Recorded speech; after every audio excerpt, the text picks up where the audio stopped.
Hey, kembali lagi di Jam Film. Kembali lagi bersama saya yang akan selalu mengulas kembali film-film yang jauh dari kelembutan duniawi. Inilah Little DC. Film yang dirilis pada tahun 2023 ini mengkisahkan tentang seorang ayah yang berjuang menyelamatkan putri yang sangat dicintainya, sehingga mendorong ia untuk melakukan apapun demi keselamatan anaknya tersebut. Penasaran? Mari kita putarkan intronya.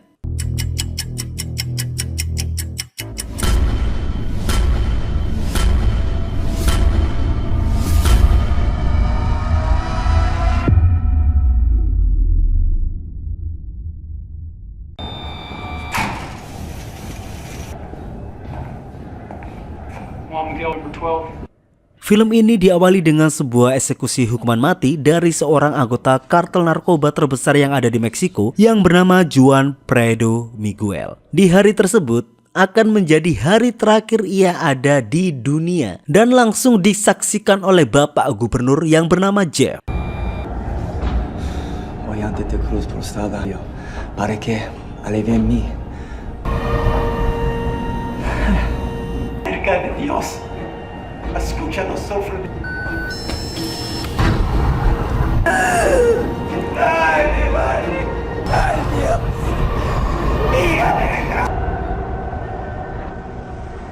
Di sini kita diperkenalkan dengan sang pemeran utama, kita panggil saja dia Doc, Heil Hydra, dan juga rekannya yang bernama Billy. Mereka berdua berprofesi sebagai operator pasukan khusus bermasalah. Dan di malam itu, Doc terlihat kacau melihat Gubernur Jeff merayakan kemenangannya perihal keberhasilannya yang memberi eksekusi mati kepada kartel narkoba terbesar. Yang sebenarnya hal itu hanyalah upaya kampanye sang gubernur dan juga upayanya untuk menutupi isu korupsinya. Dan akibat eksekusi tersebut akan menciptakan perang antar pemerintah dan para penjahat narkoba. Those claims are baseless. Next question. Mr. Governor. That this state and this great Kita dibawa ke negara Meksiko dan inilah bos besar kartel narkoba tiga bersaudara, Lalo, Cuco, dan Prado, yang di hari itu mendapati saudaranya Prado dieksekusi mati. Cuco merasa tidak terima dan secara mantap akan membalas dendam saudaranya.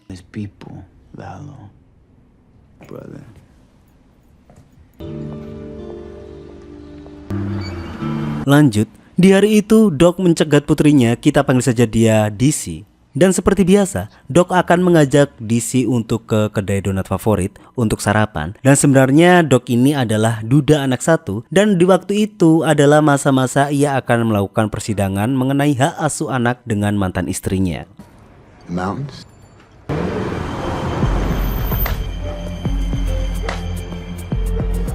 Lanjut, setelah melakoni perannya menjadi ayah, ia kembali bekerja dan mengunjungi salah satu kartel narkoba yang berada di pengawasannya, bermaksud untuk memberi pesan kepada mereka bahwa Gubernur Jeff akan melakukan kampanyenya, di mana ia akan meringkus semua kartel narkoba, dan Doc berharap mereka menyiapkan skenario negosiasi agar tidak terjadi gencatan senjata. Let's just get through it tomorrow.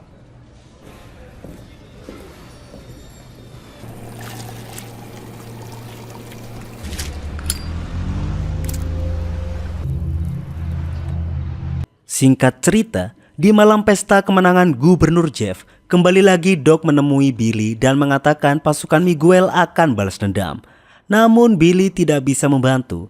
Dia tidak akan bisa membendung ambisi kampanye dari Gubernur Jeff. Dengan begitu, Doc menemui asisten Jeff, yaitu kita panggil saja dia Supri. Ia meminta akses untuk bisa bertemu dengan Jeff. Awalnya ditolak, sehingga Doc harus menggunakan cara yang lebih keras.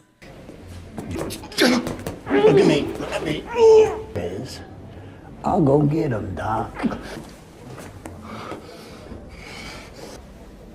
Ketika mereka dipertemukan, di sanalah Billy menyalurkan pesan dari Doc untuk menghentikan kampanyenya tentang pembasmian kartel narkoba dan tetap harus menjaga keseimbangan. Namun tetap saja Jeff menolak, ia gubernur dan ia bebas menentukan langkahnya. does he expect from this deal? You saying to me? Not all, just some. He's practically win. Singkat cerita, di keesokan harinya, Doc mengunjungi kediaman Billy hingga pada akhirnya Doc merasa ada yang aneh sehingga ia masuk dari sisi pintu lain dan benar adanya bahwa Billy dan juga pasangannya yang sesama jenis itu terbunuh di tempat tidurnya.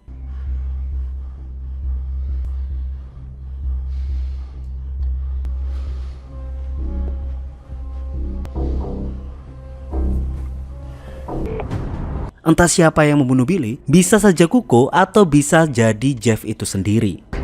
Put me through. It's gone now. Is that right? It doesn't work that way, motherfucker. Put me through now. You're on your own now. Langsung setelah itu Doc kembali mengunjungi kartel narkoba tengah kota. Dan ternyata di sana Kuko menyamar untuk menjadi anak buah bandar tersebut. Dan ternyata di hari itu terjadi sebuah penyergapan dari satuan khusus untuk membekuk kartel tersebut. Dan perang pun pecah di saat itu juga.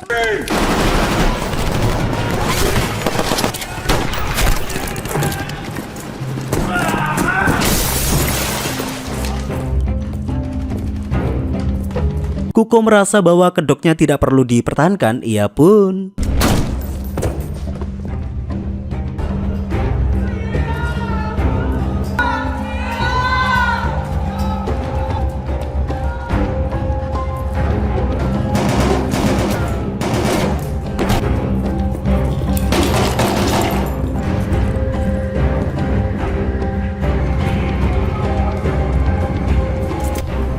sedangkan di posisi Doc, pasukan seperti mereka jelas bukanlah tandingannya, sehingga cukup mudah ia bisa keluar dari gedung tersebut.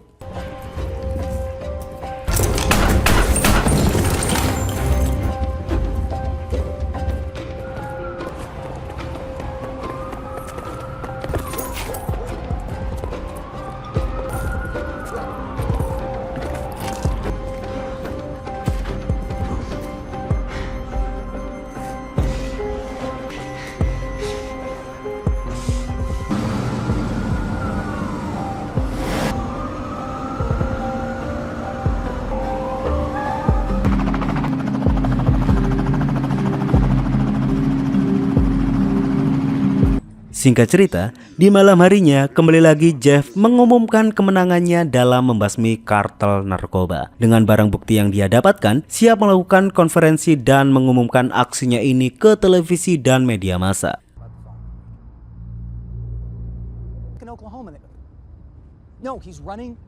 Sedangkan Supri sang asisten beranjak untuk pulang. Namun di dalam mobilnya sudah ada Kuko yang sudah duduk manis menunggunya. Dengan rasa ketakutan yang luar biasa dari bangsanya, Kuko dengan enteng menghabisi cecunguk tersebut. Okay.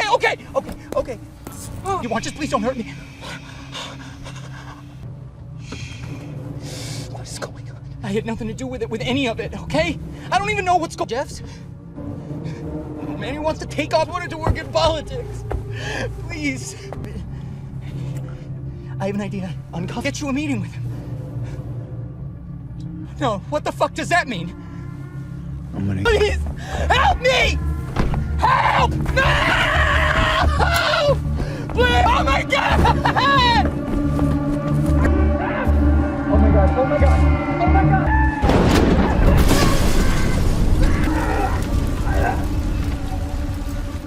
Di keesokan harinya, setelah membunuh Supri, Kuko lanjut ia menelpon si Doc bahwa putri kecilnya ada di tangannya. Sebagai tebusan, Doc harus membawakan kepala Jeff jika mau putri kecilnya selamat. Tidak ada yang bisa Doc lakukan demi keselamatan DC, ia akan menuruti permintaan Kuko.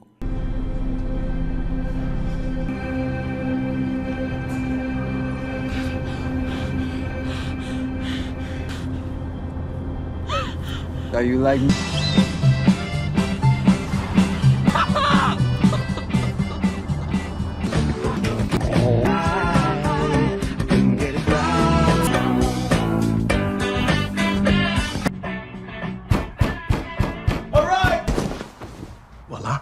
Singkat cerita, Doc pun menghampiri teman lamanya yang sebagai pedagang senjata. Doc melengkapi persenjataannya, membawa berbagai pistol yang sesuai dengan stylenya, dan satu gergaji mesin yang siap untuk menunjang keepikan misinya. Yeah.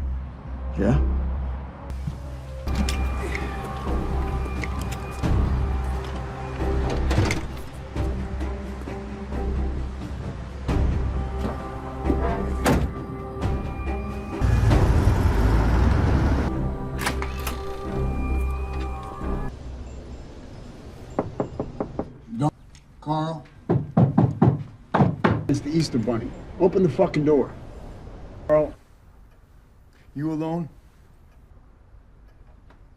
Aksi pertama Doc pun bertamu ke rumah Kurt sebagai tangan kanan Jeff. Di sana Doc meminta penjelasan apapun yang diketahui oleh Kurt, yang ujung-ujungnya kenapa malah putrinya yang sekarang menjadi korban. Di sana Kurt menjelaskan bahwa Billy dulu sempat membuat satu kesepakatan dengan kartel narkoba Miguel, sehingga Jeff melihat ada kesempatan dan menjebak Miguel untuk memenuhi aksi heroiknya. Karena cukup sederhana, polemik ini bisa dirancang untuk dijadikan sebuah tembok besar untuk menutupi kasus korupnya. Dan berhubung di sana Doc sudah marah, tidak ada ampun bagi siapapun yang membuat nyawa putrinya dalam bahaya. Then what?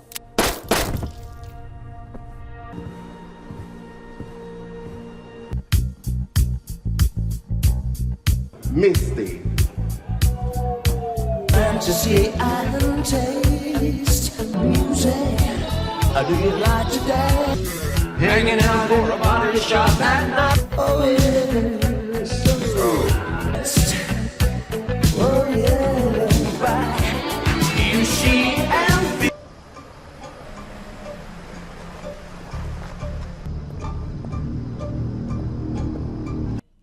Aksi kedua, mulailah di malam itu Doc hanya seorang diri.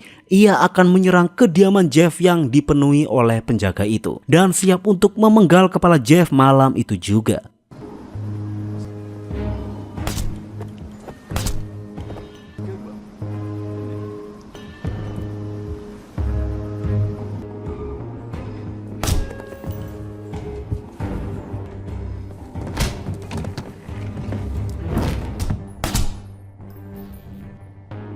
Sesampainya di kamar Jeff yang kebetulan sedang uprut sama simpanannya, tapi Doc tidak punya pilihan untuk tidak membunuh semua orang yang ada di rumah itu. Doc pun langsung menodong Jeff di kamar mandinya. Tanpa banyak intro, Doc mengatakan bahwa ini semua dilakukan karena putrinya dalam bahaya. Dan setelah semuanya beres, tugas berikutnya tinggal memisahkan kepala Jeff dari tubuhnya.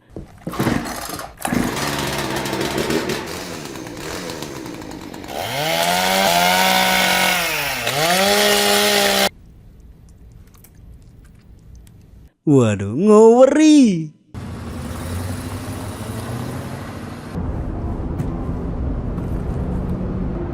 Lanjut, kita dibawa ke tempat Kuko yang dimana ia habis bergebleh ria bersama waria panggilan. Di malam itu Kuko mendapat kabar dari Doc bahwa ia telah berhasil mendapatkan kepala Jeff. Sehingga cukup mudah Kuko merencanakan besok untuk langsung COD kepala Jeff di sana saja.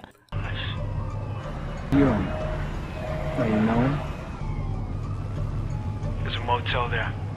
Oh my kid, I swear to God, I'll kill you. Namun sayang, ketika Kuko teleponan di luar, si waria itu tidak sengaja membuka toilet kamar tersebut dan histeris melihat DC disekap di dalam sana. Kuko pun marah karena waria itu telah membuka toilet tersebut dan langsung saja menghajarnya hingga tewas.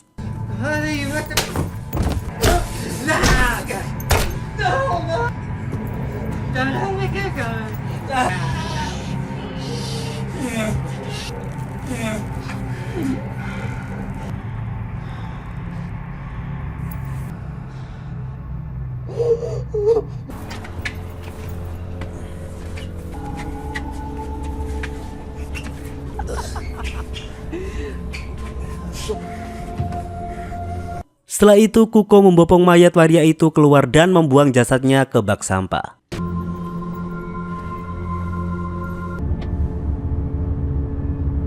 Dan setelah itu dia duduk bersama DC, memberikannya sedikit makanan dan mengatakan bahwa sebentar lagi ia akan bertemu dengan ayahnya. Sembari bercerita bahwa dari dulu Kuko sudah terbiasa membunuh orang. Bahkan pertama kali ia membunuh ketika usianya masih anak-anak dan menggorok leher anak yang menghina ibunya.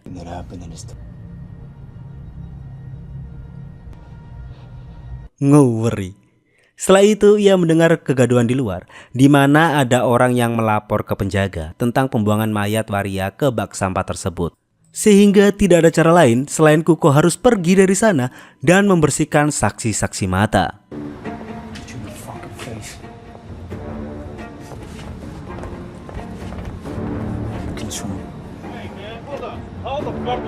Are you okay?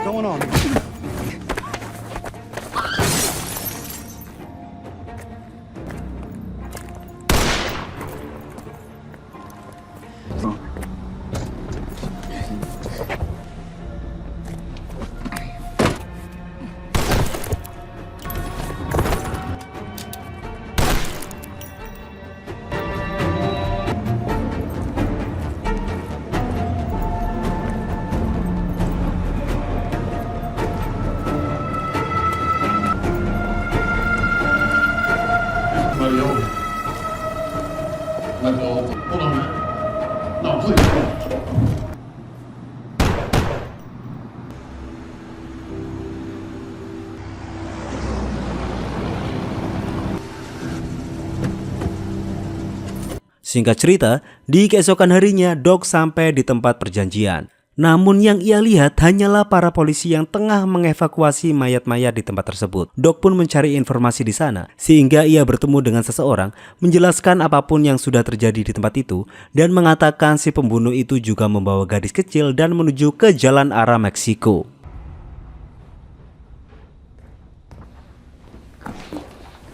Lanjut, kita dibawa ke kediaman Three Brother tersebut. Dan ternyata lalu sang kakak tertua marah dengan Kuko yang sudah membuat kekacauan di tanah Amerika.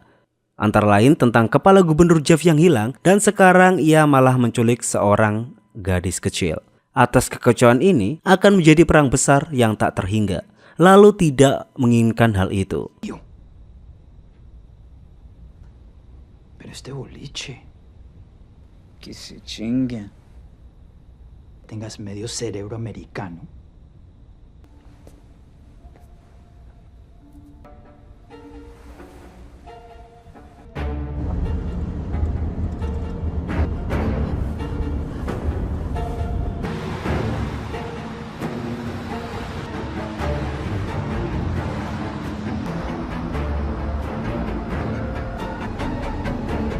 Di sisi lain, Doc telah sampai di kediaman Three Brother dan langsung saja menuju ke ruangan lalu dan membawa kepala gubernur Jeff tepat di depan mata kepala mereka.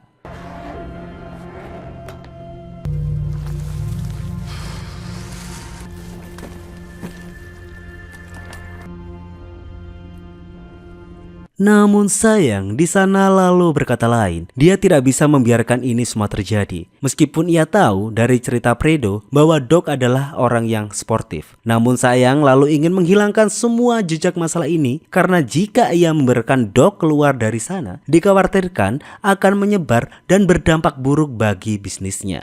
Sehingga ia akan dieksekusi mati di sana bersama dengan anaknya.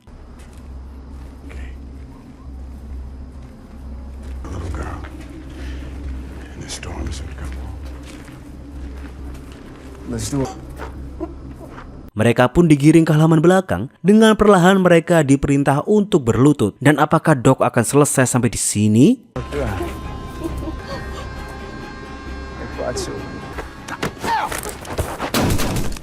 Dan ya, Doc berhasil lepas dari tekanan. Dan setelah itu bisa kita buktikan, sebengis apapun Kuko, ia bukanlah tandingan dari Doc.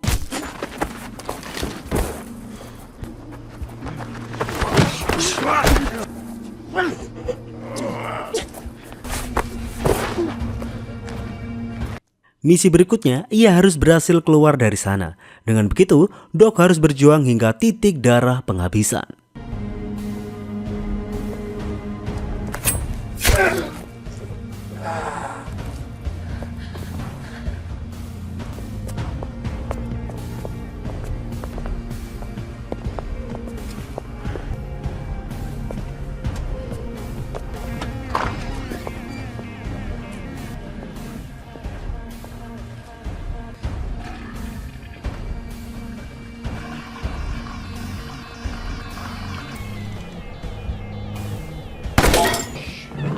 Untuk mengantisipasi agar DC tetap aman, ia pun membawakan satu pistol ke anaknya dan menyuruhnya untuk bersembunyi. Setelah itu, Doc melanjutkan aksinya.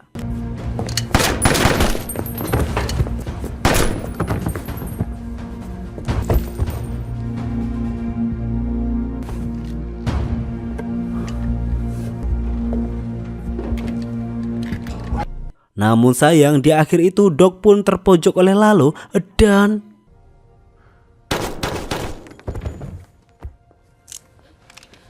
DC membantu ayahnya. Ia berhasil menyarangkan peluru tepat di kepala Lalo. Darah penembak jitu mengalir dalam tubuh gadis kecil tersebut.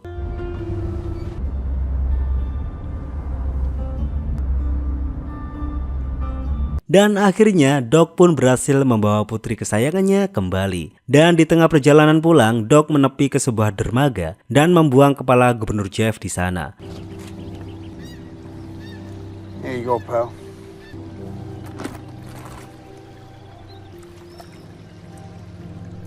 Seenteng itukah membuang kepala orang? Hei. Dan film pun tamat.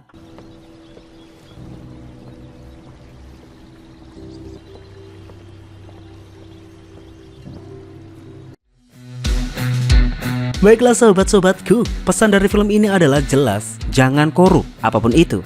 Jangankan untuk pejabat, seukuran kita saja yang bukan siapa-siapa, janganlah korupsi dalam setiap hal, sekecil apapun itu. Bismillah ya. Baiklah, cukup sekian dari saya. Jam Film pamit undur diri dan sampai jumpa di video selanjutnya.